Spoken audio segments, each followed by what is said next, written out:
Marie-Thérèse, la puissance de l'amour, c'est pour... ça change quoi? Alors, la puissance de l'amour. Hmm. Déjà, le mot puissance prend toute sa place. L'amour est tellement un mot galvaudé. Et là, le mot puissance de l'amour, ça touche ce qu'il y a de plus profond, l'essence même du mot amour, qui est essence même de la lumière. La puissance de l'amour transcende tout, alchimise tout, transforme le tout.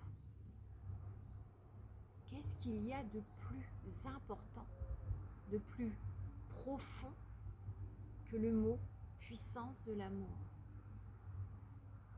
Ça change quoi?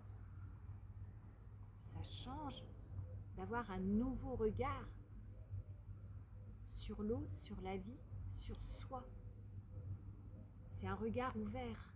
C'est un regard qui permet de regarder avec le cœur, un cœur grand ouvert. C'est le sacré qui est en nous.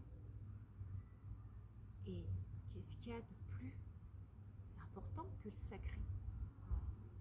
Ça change de retrouver ou de voir, de sentir, de ressentir une unité avec le tout, la paix, la complétude, le vivant qui rend vibrant. Il y aurait tellement de choses à dire sur la puissance de l'amour. Et l'amour de soi, est-ce pas un peu égoïste? Comment voit-on l'amour de soi? Est-ce qu'on regarde avec les anciennes énergies du passé, où il fallait penser plus aux autres qu'à soi? Est-ce qu'on regarde l'amour de soi en pensant que de s'aimer pour qui on est vraiment dans ce sacré, c'est égoïste? À chacun son regard sur le mot égoïsme. Est-ce que je peux donner à l'autre ce que je n'ai pas pour moi? Si j'ai un cœur plus fermé, est-ce que je peux donner à l'autre? À chacun ses réponses. Est-ce que c'est être sauveur en voulant toujours sauver les autres et de ne pas se sauver soi-même que c'est égoïste de s'aimer? S'aimer, c'est bien au-delà de tout cela.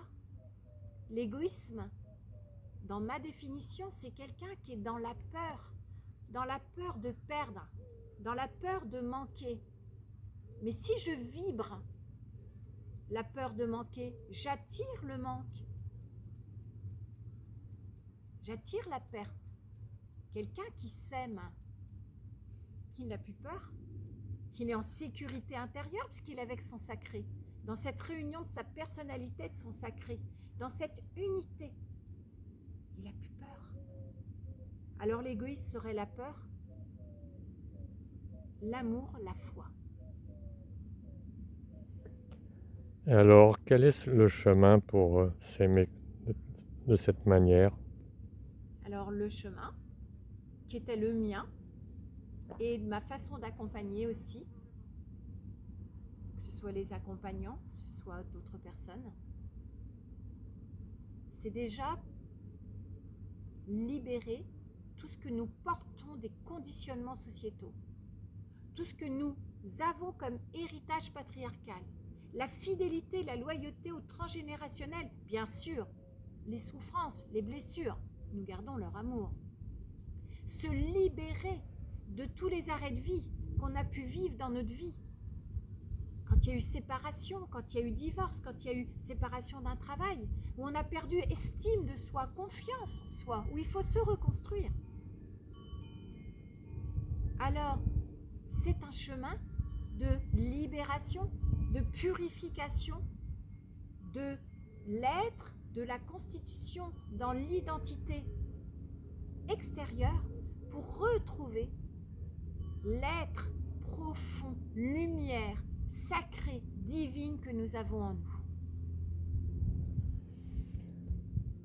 tu as mis en place une conférence que tu vas nous proposer pour nous expliquer tout cela et Oui. vivre l'expérience. Oui, exactement. J'ai hâte de vous inviter, ou en tout cas de vous rencontrer à cette conférence du 13 septembre à 19h03 pour, au-delà des mots que j'ai pu vous dire, de cette présentation, vous la faire vivre. Vous faire vivre une expérience intérieure dans l'amour, la lumière de l'âme. J'ai hâte de vous y retrouver dans l'ouverture du cœur. À bientôt. Merci Marie-Thérèse. Rendez-vous le 13 septembre. Merci à toi, Daniel.